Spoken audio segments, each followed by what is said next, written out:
Hello and welcome to another episode of the Investing with IBD Podcast. It's Justin Nielsen here, your host, and we are coming to you live at 5 p.m. Eastern, as we typically do on our Wednesday show here. September 17th, 2025, and we just had a Fed day. Of course, we're still digesting that news. Which we usually do over the course of a couple days with the 25 basis point rate cut. But today, we're going to do something a little different. We're going to talk a little bit about retirement. A lot of us, the whole reason why we're doing this investing thing is to ensure that we've got the security, stability, and potential for financial freedom in our retirement. And one of the big gurus in that regard is Bill Bengen, who is going to be joining us today. Bill Bengen, of course, is known as the creator of the 4% rule. So for years and years, I read about, the 4% retirement rule in terms of withdrawal rates and everything like that. But it wasn't until I read his book that I really understood it. So Bill, really great to have you on the show to kind of walk people through exactly how you came up with this 4% number and the updates that you've come up with more recently. Thanks for being here. Yeah, Justin, thanks for inviting me. I'm looking forward to it. Awesome. Well, let's get right into it because, again, this work, I guess you first published it in the 90s. Is that right? My first paper was published in 1994, correct. Yeah. Okay. So 1994, and at that time, it's one of those tricky things, right? You were probably dealing with a lot of baby boomers that were starting to think. You were a financial advisor, and so you were probably dealing with a lot of baby boomers that were thinking about their retirement years and what they needed to do. So what was kind of the reasoning that you wanted to do all of this work, all of these Excel sheets, all of these kind of models in order to come up with a number for people? People, you're correct. My clients were asking me for numbers. Hmm. How much can I save? How much should I save?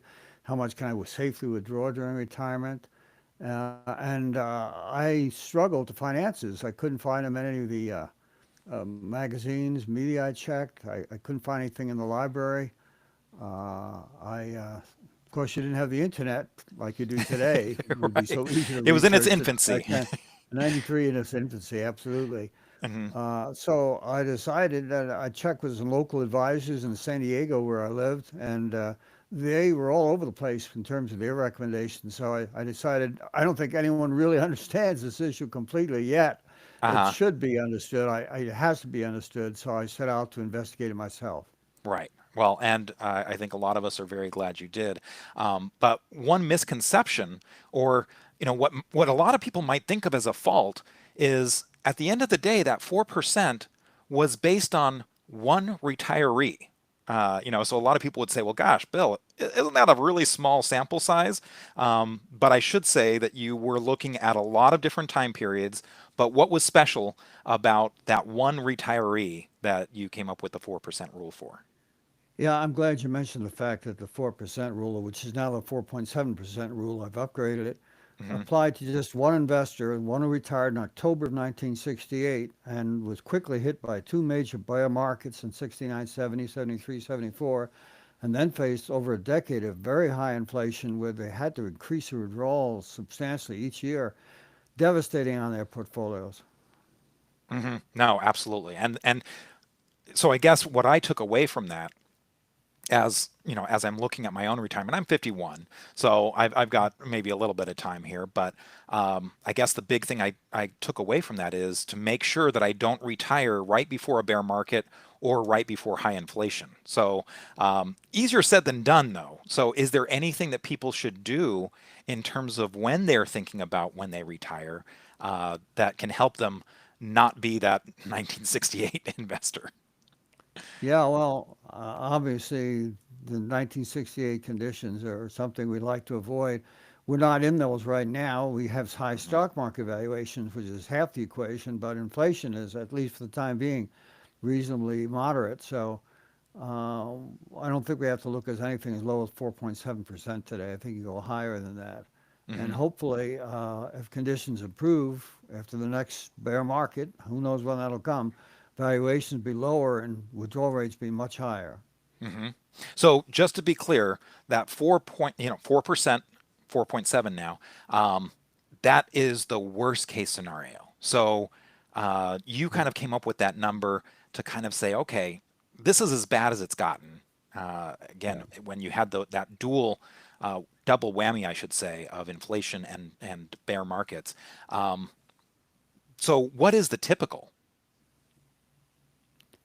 Typically, the historical average over the last 100 years has been 7%, actually, slightly above 7%, Hmm. which is, of course, much higher than 4.7%. Hmm. The problem with the last 25 years is to get those high withdrawal rates, you need to have reasonable stock market valuations, and we haven't had them. So Hmm. we're stuck with somewhere in the sixes and the fives over the last 25 years, Hmm. primarily. And of course, you have to come up with a couple of extra assumptions here, like, oh, well, how long do you want your money to last? And so you chose 30 years. And then also, there are other factors involved here in terms of, well, do you want to leave anything for your heirs, or is it no soup for you that Mhm. you're going to tell your children and grandchildren? So, how much of this should people think about customizing for themselves? Because again, everyone thinks about the 4%, but how much should they really kind of put to that? How much work should they think of doing to come up with their own number? Yeah, in my book, I emphasize that this is a process. It's not a search for a number that you can get one that fits all. You have to go through and look at what I call the eight elements, which are some of the things you mentioned, Hmm.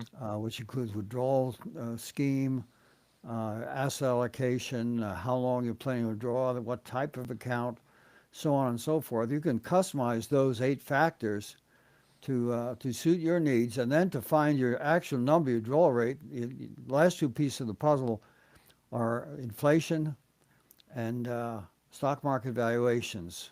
Hmm. High stock market valuations and high inflation means low withdrawal rates, and vice versa. Hmm. And just to kind of put a little cherry on that notion, I'm going to show one of the charts from your book to make sure people understand that you have what you call the safe max. So maybe before we talk about this chart, you can describe what safe max is. Yeah, SafeMax is for any retiree their highest withdrawal rate, which guarantees that they will not outlive their planning horizon or outspend it.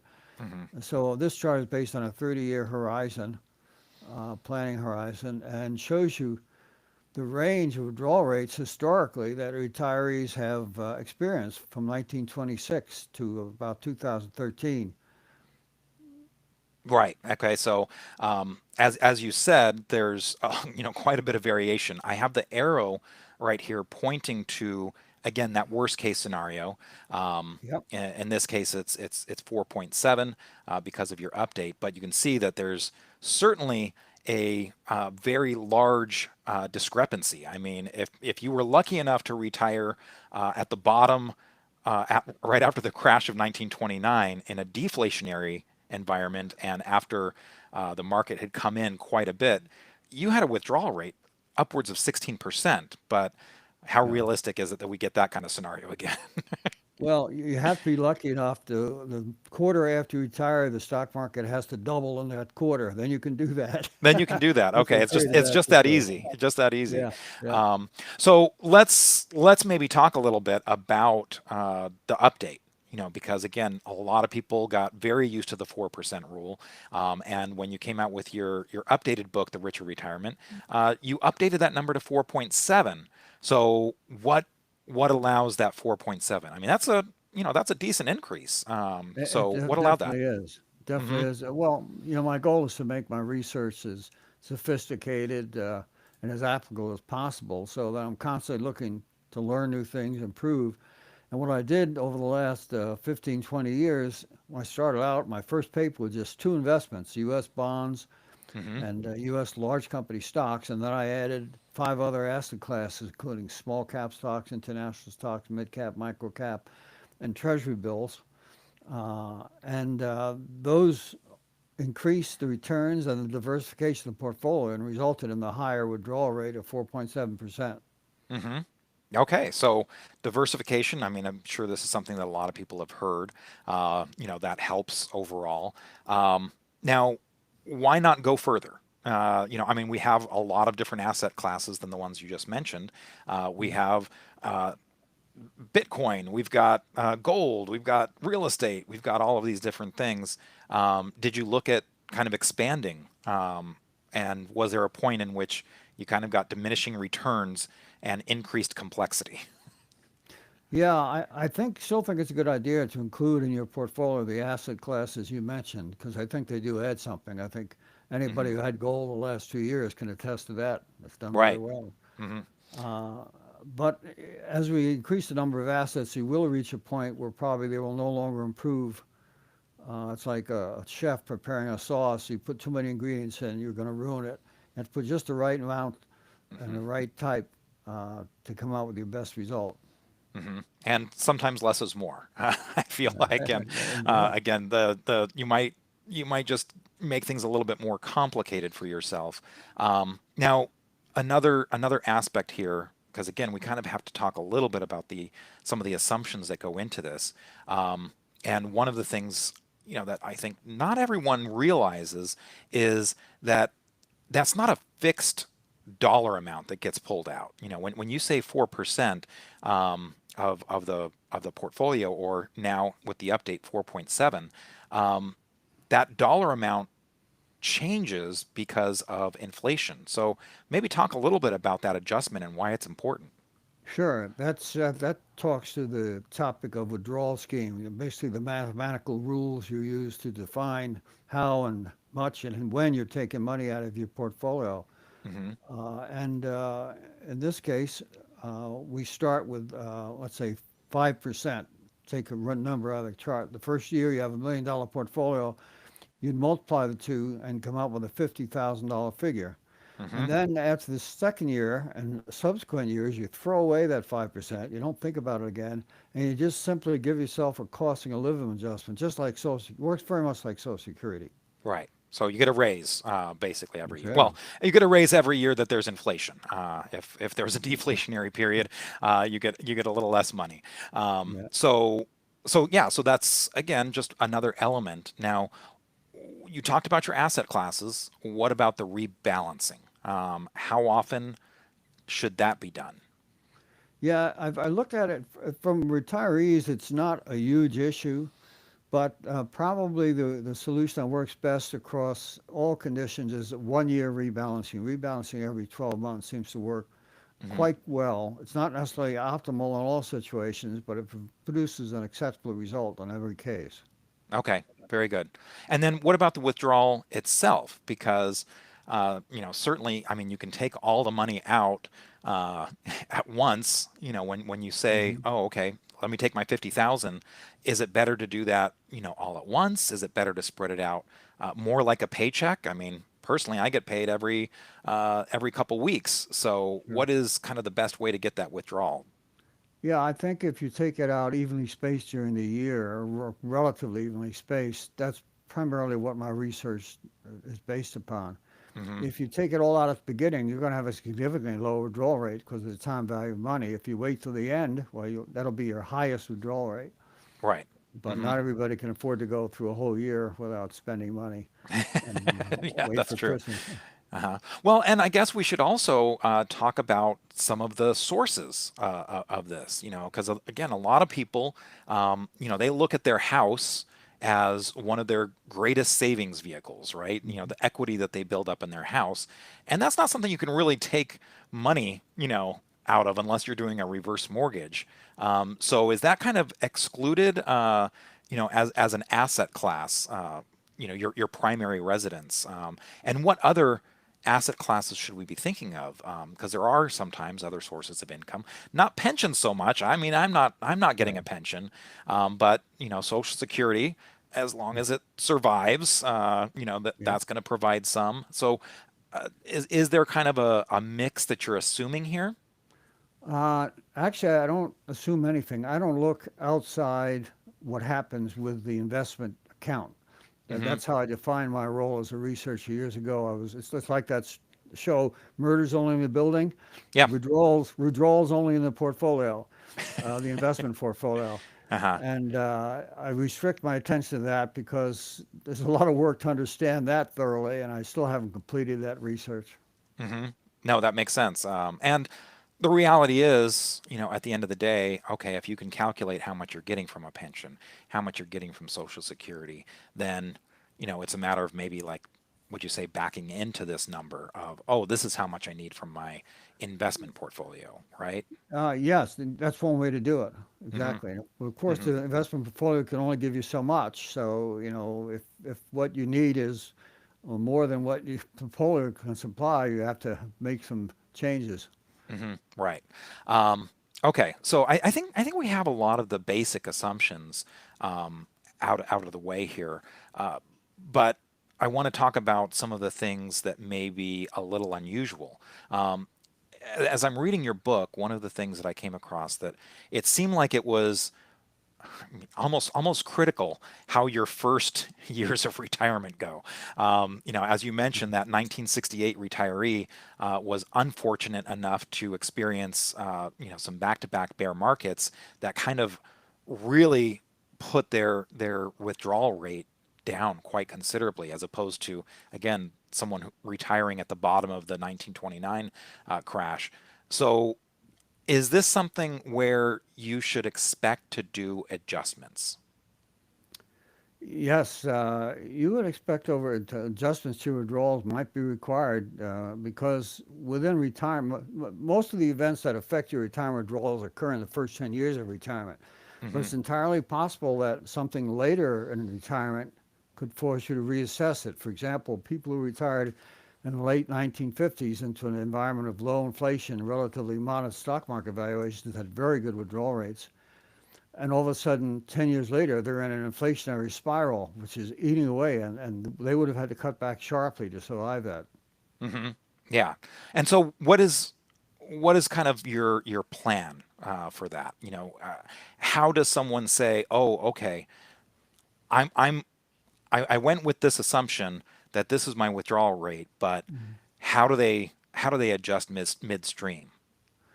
Yeah, well, it's important first to track the progress of your plan against some kind of a benchmark, and I suggest that something in the book called a current withdrawal rate curve, which is just a hypothetical withdrawal rate for every year in retirement. And you can then measure your actual withdrawal rate and see how they compare.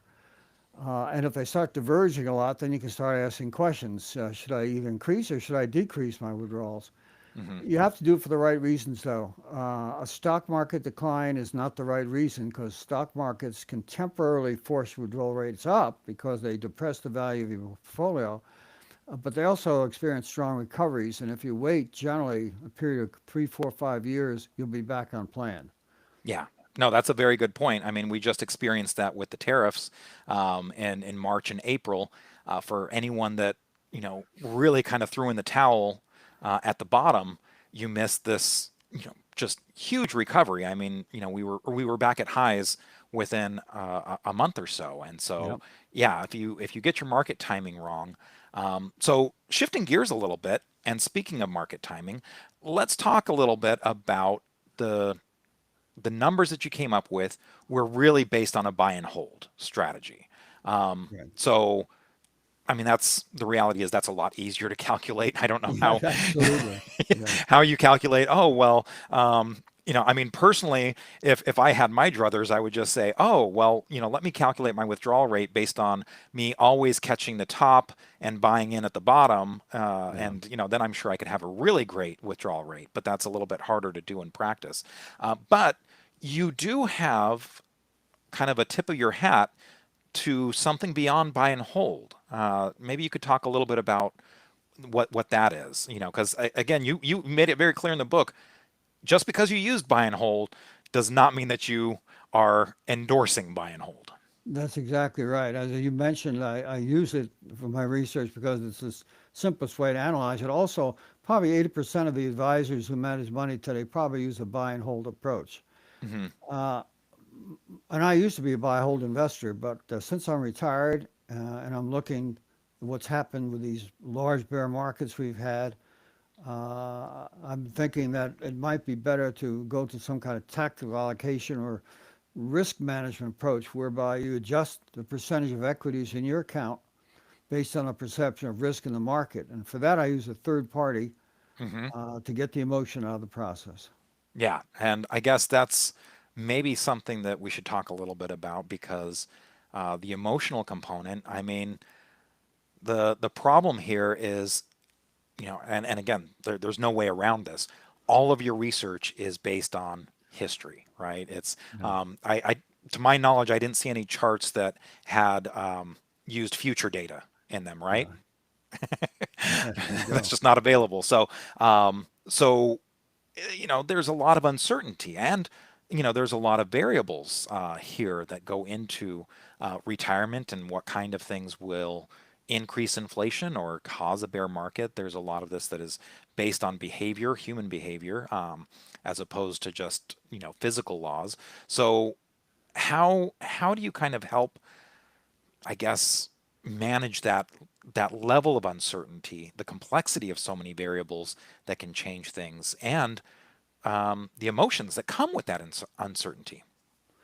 Yeah, well, it can be difficult for some people, and for a lot of people, it's probably best to have a third party advisor holding their hand, basically, particularly through difficult market conditions.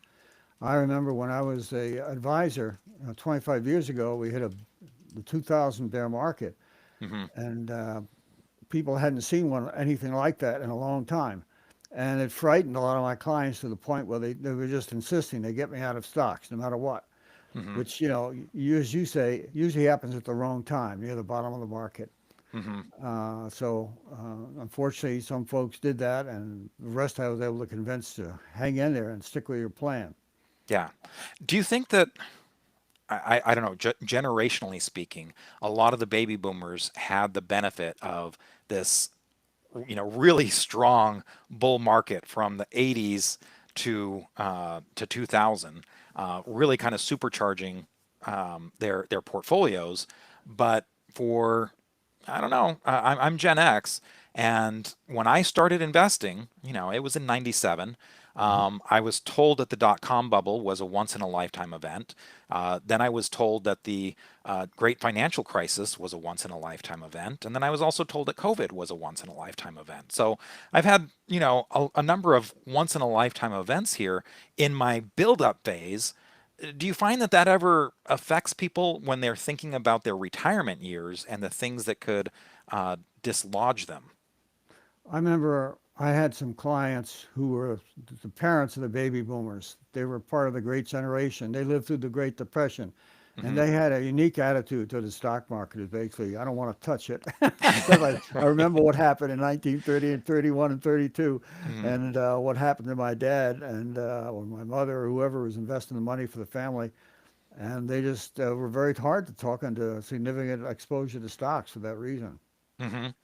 So when did you kind of retire yourself? How long have you been in retirement? 12 years now. 12 years. Okay. So you were still dealing with a lot of people that were, with the great financial crisis. And again, we have probably baby boomers that were affected. They retired and then immediately saw the great financial crisis take away half of their portfolio. You probably had, Gen Xers that were affected because they were just kind of coming into their earnings. And then you had the millennials that were probably thinking, again, watching their parents, deal with this. So, uh, was there anything that you kind of had to do in terms of your own, as a financial advisor, to kind of get people through that and ease them back on the stock market train? Well, yeah, by the time 2000 came around, I was no longer a buy and hold investor. So I was moving my clients to lower equity allocations, which helped tremendously Hmm. reducing their losses. In fact, October, November of 2008, the market was down 30%, and we were completely out of stocks. Okay. It's Hmm. important though to have a plan to get back in, and I Yes. was a little bit slow getting in. If I'd had a third party service to recommend it, I would have been fully invested by May Hmm. and enjoyed, the full benefit of the bull market we've had with crazy bull market since then. Hmm. I also want to talk a little bit about some of these unusual situations that come up. Of course, you have the great financial crisis where things were, kind of grinding to a halt. But for the most part, again, the common wisdom here is the 60-40 portfolio. And you're not too far off because Mm-hmm. 55% stock allocation, 45% for bonds, and kind of a static 5% for your T bills and cash. Um, but is that again, a lot of people are probably a little nervous because there was just this time period where 60-40 was like, oh, is this not working anymore? You had the situation where you had a confluence of events that you had stocks down considerably, and your bonds weren't offering the protection that they usually do. So you were getting the double hit there. Again, an unusual situation, but um, when you kind of are faced with that, is is there something you need to do to adjust? Well, I think you should keep in mind that it is probably a once in a lifetime event, and you may never see its like again. Hmm. So you shouldn't base your plans going forward on what's just happened very, very recently, which may have been a freakish event. Hmm. It turns out since that year, 2022, the market's made some pretty good money, so that it would have been wise to stay the course. Hmm.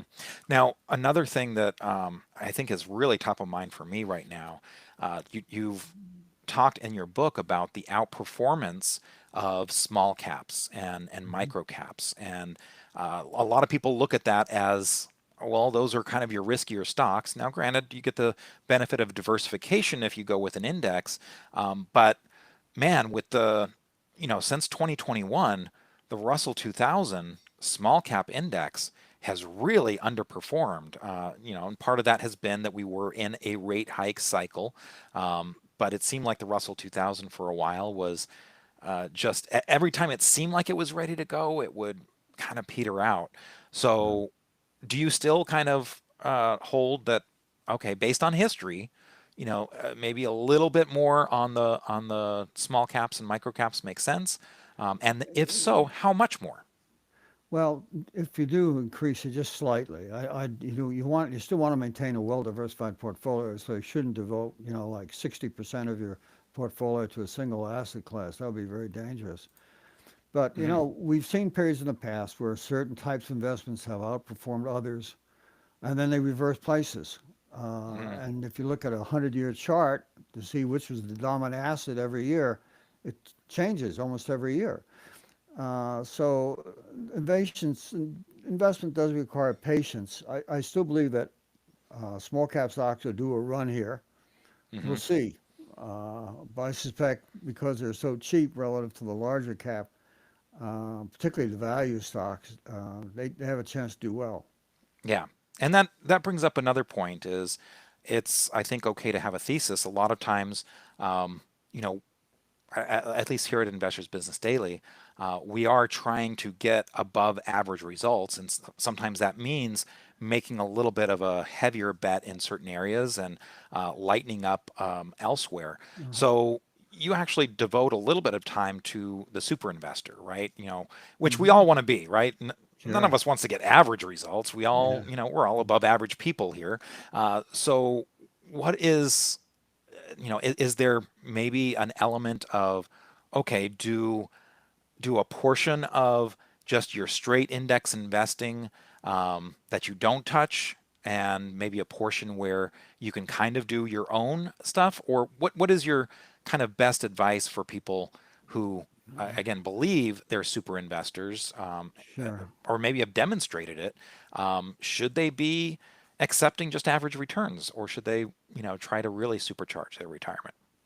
Well, historically, there have always been a few people who have been successful in earning excess returns constantly, but they're rare. And Hmm. we know the average mutual fund or fund manager today does not generally approach his index. So index investing to me makes a lot of sense. You don't have to worry about it. You won't have about performance issues with respect to a choice of stocks that are being made in the portfolio. The only thing I recommend is a class like small cap stocks, Hmm. where the index may contain a lot of junky companies which don't make any money. It may be better to get an actively managed small cap value fund as opposed to an index to get the best results. Yeah. No, okay, that makes sense. So you're kind of taking, the small cap universe and maybe uh, trimming the junk Mhm. in a way, which does make sense. And again, that's a lot of times what we do. A lot of times we're looking at relative strength or momentum to Mhm. kind of say, okay, well, this is where the outperformance is coming from. Even Warren Buffett admits that a lot of his performance comes from very few investments over the That's right. time. So um, one other thing I want to get to here to kind of talk about again for people that are thinking of their retirement, especially if it's coming up soon, is you've mentioned a few times this idea of valuations, Mhm. and I've got this was something where you were talking about the Shiller Cape ratio. This is of course something from the economist Robert Shiller, who, gosh, he's got so many things named after him. He's got the Shiller, Mhm. the housing report, the Case Shiller. He's got the Shiller Cape ratio. He's very prolific in what he's created. But Really is. talk to us a little bit about this cyclically adjusted PE ratio, Mhm. and what that says about where we are right now in valuations, and why that might matter for someone's retirement. Sure. The commonly used PE ratio you heard quoted is usually based upon what's 1 year's earnings and the current price. Hmm. But if you hold a stock, you're in it for the long haul, and you're actually thinking about a stream of earnings that'll come over the years. Well, Professor Schiller said, I don't like the 1 year concept. Why don't I measure profits over 10 years and adjust them for inflation and then determine the market valuation based on that? And this is a chart of what his methods result in. You can see the PE ratio, his cyclically adjusted PE ratio, varies considerably from a low of 5 to a high about 44 back in 2000. Hmm. Recently, it's been much higher than it was earlier historically, and it's hard to tell whether this is a permanent state of affairs, whether we're just going through another market phase. Right. But for whatever reason, we are in nosebleed territory. And if you look at other measures of valuation, stocks are even more expensive than they were in 2000. Hmm. So here again, there's a limitation of data, right? Mm-hmm. You did go back to 1926. You took all these 30-year periods, but when the when the Schiller Cape was as high as it was in the end of the 90s and 2000, we don't have 30 years from there. So We don't. this is kind of as you referred to in the book, off the charts, right, in That's terms of right. where your data was at the time that you were doing it. So what does that mean? How do we kind of approach this if you're wanting to retire soon and these numbers are so high, the valuations are so high? um, does that mean you just do all bonds? Does it mean you change? Does it mean you postpone your retirement until they come down? Yeah. And how long does that take? It's tough times to invest. I mean, bonds are not without risk today either. Mhm. So it's really a tough job for investors to know what to do. Uh, Valuation is, if you looked at that early chart, we had figure 2.3 and put it against this chart, you'll see that they zig and zag in opposite directions almost all the time, which indicates that higher Mhm. stock market valuations produce lower withdrawal rates and vice versa. And that's a very important finding, but alone you can't use that to determine what your withdrawal rate should be.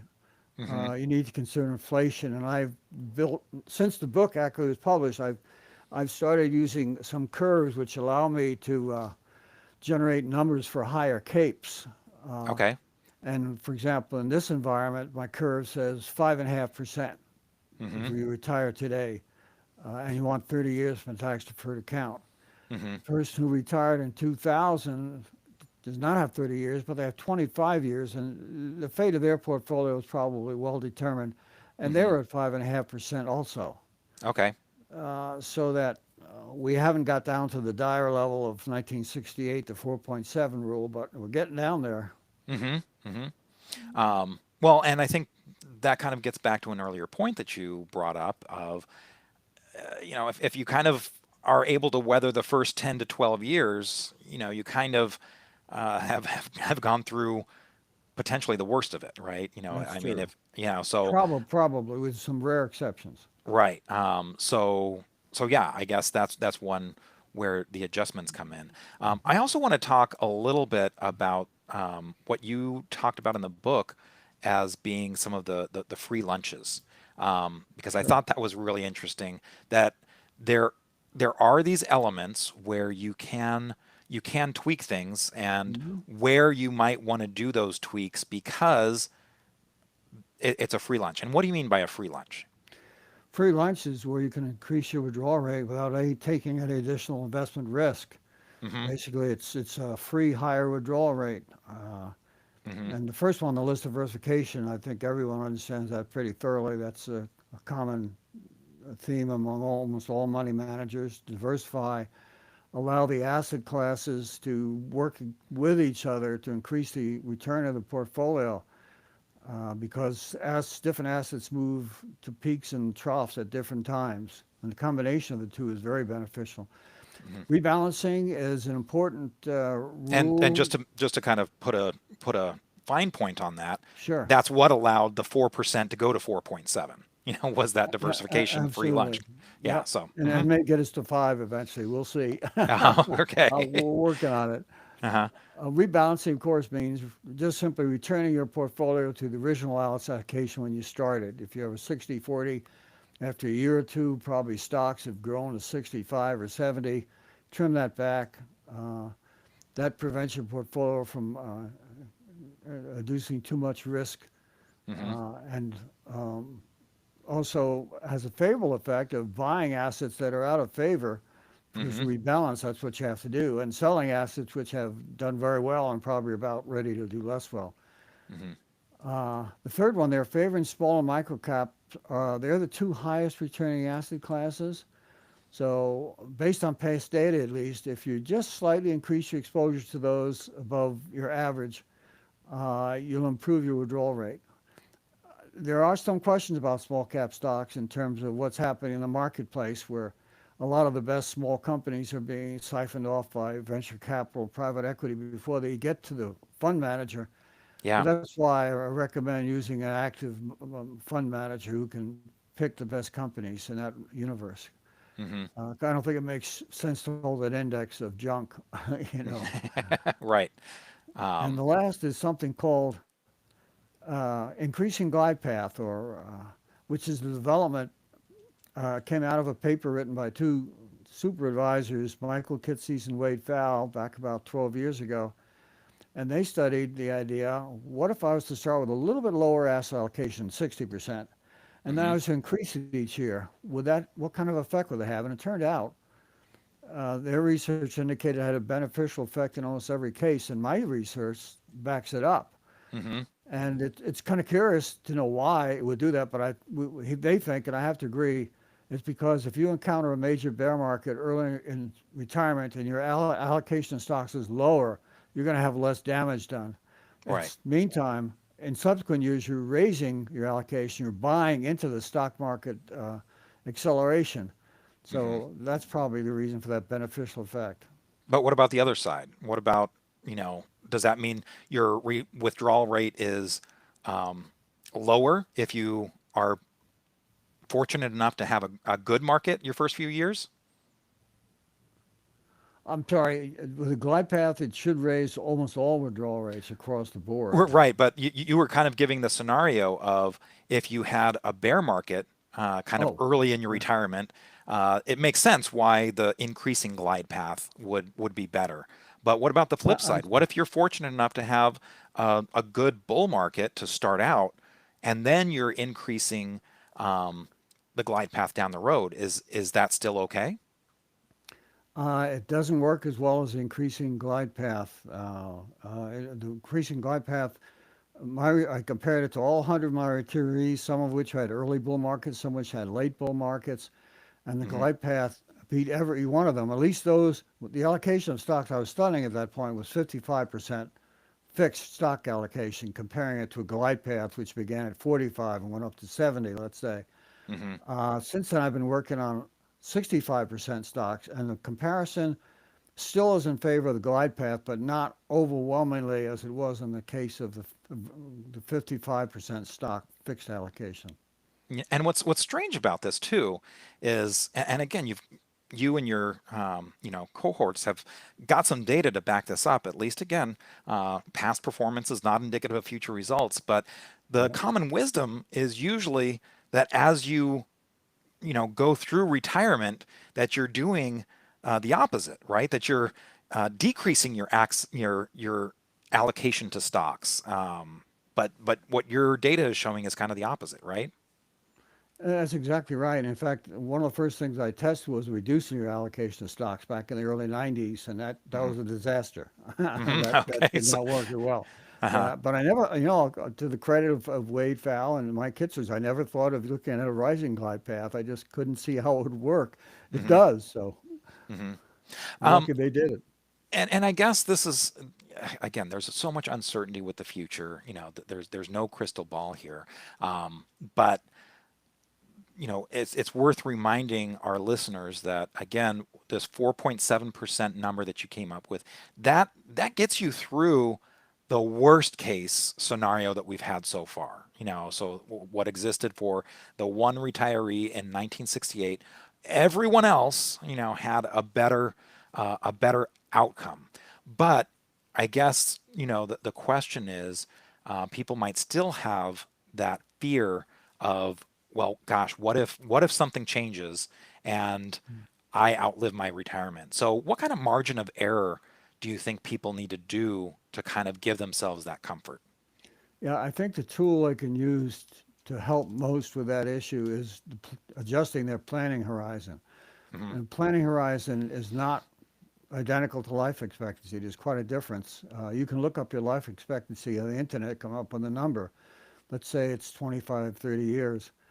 I'd recommend in that case your planning horizon be at least 30 to 40% longer than that, maybe out to 40 years to give yourself a margin of safety in case Hmm. you live a lot longer than you figured you would. Hmm. And what about the fire folks? Those that are going for that financial freedom early in life. They want to retire early, and so they're looking at maybe a longer horizon in which they want to be retired.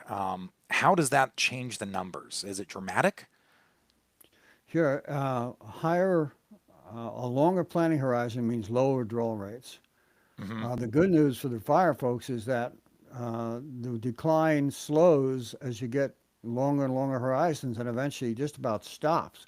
Hmm. So that it'll hit a floor. If we're at 4.7%, for a 30-year horizon, then a 70-year horizon might be 4.1%, and it's not going to be lower for 100 years or 120.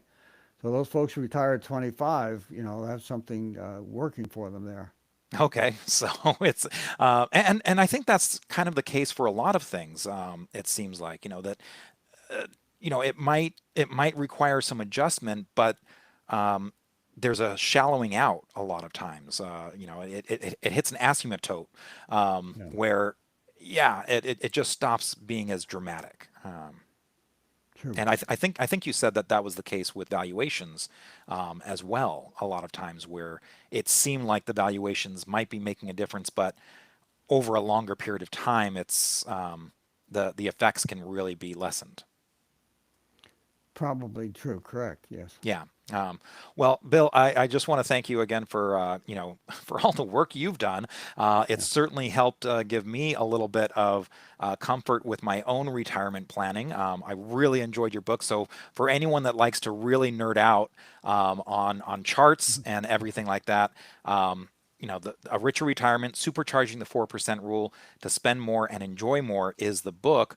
I also want to make sure that people have the website, your website, it's at www.bengenfs.com, and you've got tons of charts and tables, kind of scenarios, a lot of the stuff that you talk about in your book, where people can kind of get there. And then you also have an Ask Bill. It's funny because, the founder of Investors Business Daily was named Bill O'Neill, and we did have an Ask Bill column for a while. You've got your own Ask Bill where people can Uh-huh. ask you questions. Now, you're not a financial advisor anymore, so you can't give personalized advice, but you can share the general characteristics of Right. your research.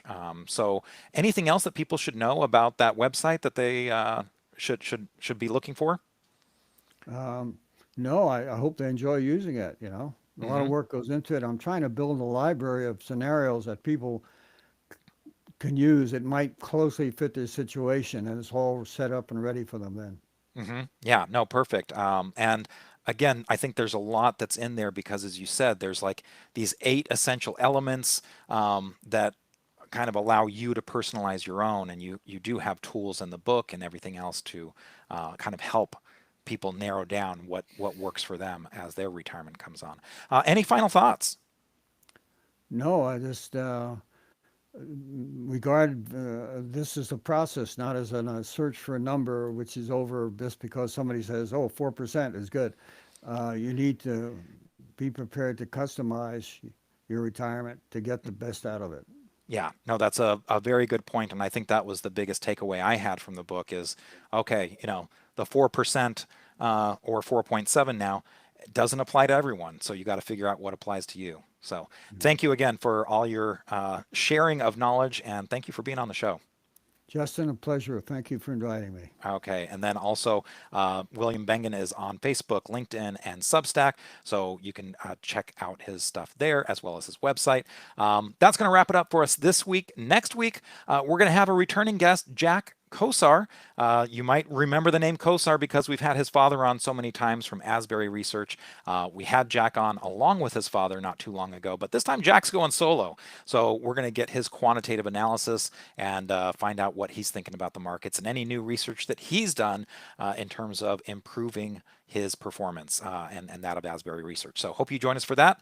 We'll be live at 5 p.m. Eastern Time next week. See you then. Take care, everybody.